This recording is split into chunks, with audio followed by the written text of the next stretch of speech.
Top quality और consistent performance के लिए सिर्फ सिल्वर पंप नाम याद रखना।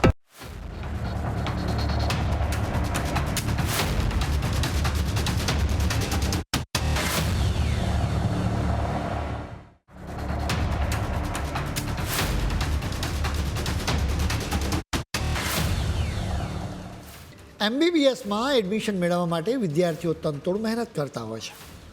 જોકે હવે અમે એક એવો કિસ્સો તમને કહેવા જઈ રહ્યા છે જેને સાંભળીને તમે ચોંકી જશો. તમારો તમને સવાલ છે કે કોઈ માણસ ડૉક્ટર બનવા માટે કઈ હદ સુધી જઈ શકે? શું કોઈ વ્યક્તિ એક ડિગ્રી મેળવવા માટે પોતાની જાતને જ દિવ્યાંગ બનાવી શકે? ઉત્તર પ્રદેશના જૌનપુરમાં એક એવી ઘટના બની જેણે પોલીસને પણ સ્તબ્ધ કરી દીધી હતી. જૌનપુરના ખાલીપુર વિસ્તારની આ વાત છે. અહીં 24 વર્ષના સૂરજ ભાસ્કરે ડીફાર્મ એટલે કે ડિપ્લોમા ઇન ફાર્મસી કર્યું હતું. ડૉક્ટર બનવાનું તેનું સપનું હતું. એના માટે નીટની પરીક્ષા આપવી પડે. આ પરીક્ષા પાસ કરવી કંઈ રમત વાત નથી હોતી. એટલે સૂરજના દિમાગમાં એક ખતરનાક પ્લાન આપ્યો. 18મી જાન્યુઆરીના રોજ અહીં ફરિયાદ કરવામાં આવી કે સૂરજ પર હુમલો થયો અને તેના પગનો થોડોક ભાગ કપાઈ ગયો. શરૂઆતમાં તો આ મામલો હુમલાનો લાગતો હતો. પોલીસ તપાસમાં પણ લાગી.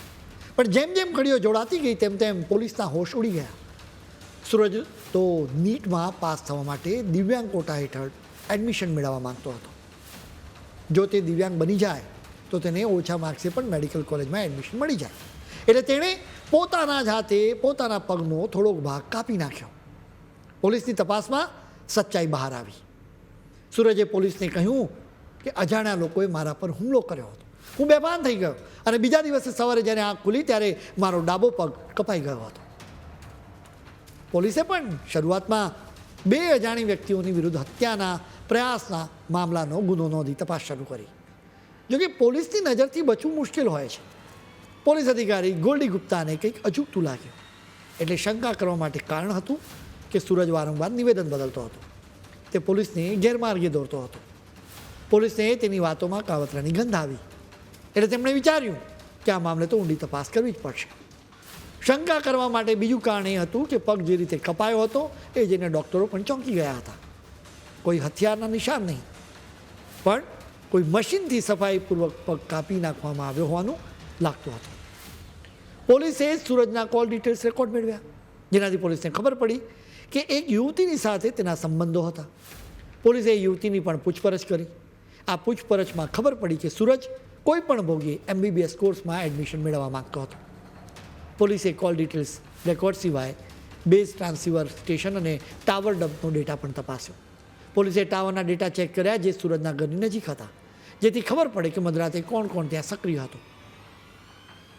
સૂરજે હુમલાનો જે સમય કયો હતો એ સમયે સૂરજના ઘરની નજીક કોઈ શંકાસ્પદ ગતિવિધિ નહોતી દેખાઈ.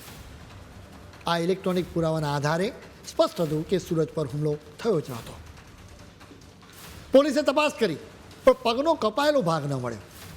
પોલીસને પાસેના ખેતરમાંથી કેટલાક ઇન્જેક્શન જરૂર મળ્યા, જે એનેસ્થેશિયા માટે હોવાનું માનવામાં આવી રહ્યું છે. પોલીસ માને છે કે સૂરજે પહેલાં પગે એનેસ્થેશિયાના ઇન્જેક્શન આપ્યા અને પછી પોતાના પગનો થોડોક ભાગ કાપી નાખ્યો, જેથી દુખાવો ન થાય. સૂરજની હાલત અત્યારે તો સ્થિર છે. તેને હોસ્પિટલમાં સારવાર આપવામાં આવી રહી છે. એક વખતે તે ડિસ્ચાર્જ થશે એટલે પોલીસ તેનું નિવેદન નોંધશે. એટલું નહીં, તેનું વિરુદ્ધ પોલીસને ગેરમાર્ગે દોરવાનો કેસ પણ નોંધવામાં આવશે. તેણે પગ ગુમાવ્યો, એડમિશન ન મળ્યું, પણ હવે તેની વિરુદ્ધ ગુનો જરૂર નોંધાશે.